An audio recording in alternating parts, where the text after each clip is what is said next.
BTS এর one of the most popular member V, যাকে সবাই ফ্যাশনিস্টা হিসেবেই কনসিডার করে।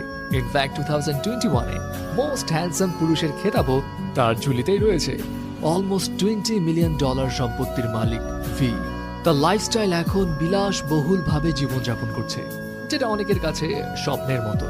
ইনফ্যাক্ট ভি এর কাছেও একটা সময় তার এই লাইফস্টাইলটা স্বপ্নের মতোই ছিল, কারণ ভি যেই ফ্যামিলি ব্যাকগ্রাউন্ড থেকে উঠে এসছে সেখানে এমন বিলাসবহুল লাইফস্টাইলের কথা আসলেই কেউ ভাবে না।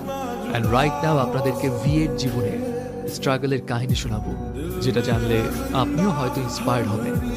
ভি এর আসল নাম কিম তাহায়ুন। ভি 30 ডিসেম্বর 1995-এ সাউথ কোরিয়ার ডায়েগু শহরে একটি কৃষক পরিবারে জন্মগ্রহণ করে। ভি তার 3 ভাই বোনদের মধ্যে সবার বড়। তার পরিবারের ফিনান্সিয়াল অবস্থা খারাপ হওয়ার কারণে ভি এর বাবা মা দুজনেই কৃষিকাজ করতেন। দ্যাটস ওয়াই ভি এর সঙ্গে তাদের খুব বেশি সময় কাটানোর সুযোগ হতো না, এবং ভি কিন্তু এই কারণে ছোটবেলা থেকেই তার দাদির কাছেই বড় হয়েছিল।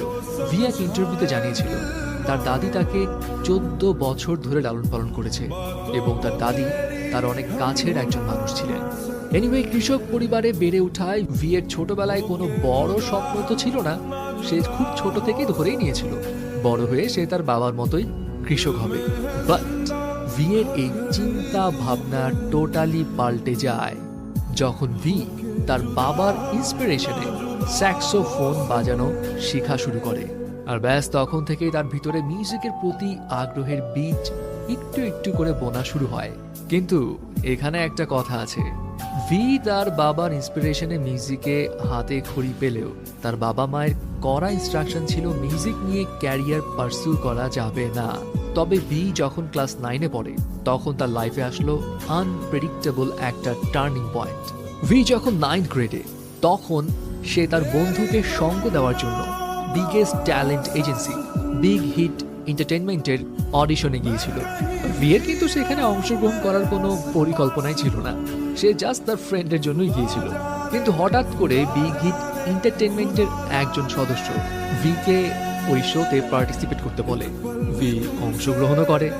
সারপ্রাইজিং বিষয় হচ্ছে, যেই মানুষটার পার্টিসিপেট করার কোনো প্ল্যানই ছিল না, সেই মানুষটাই একমাত্র পুরো শহর জুড়ে সিলেক্ট হলো।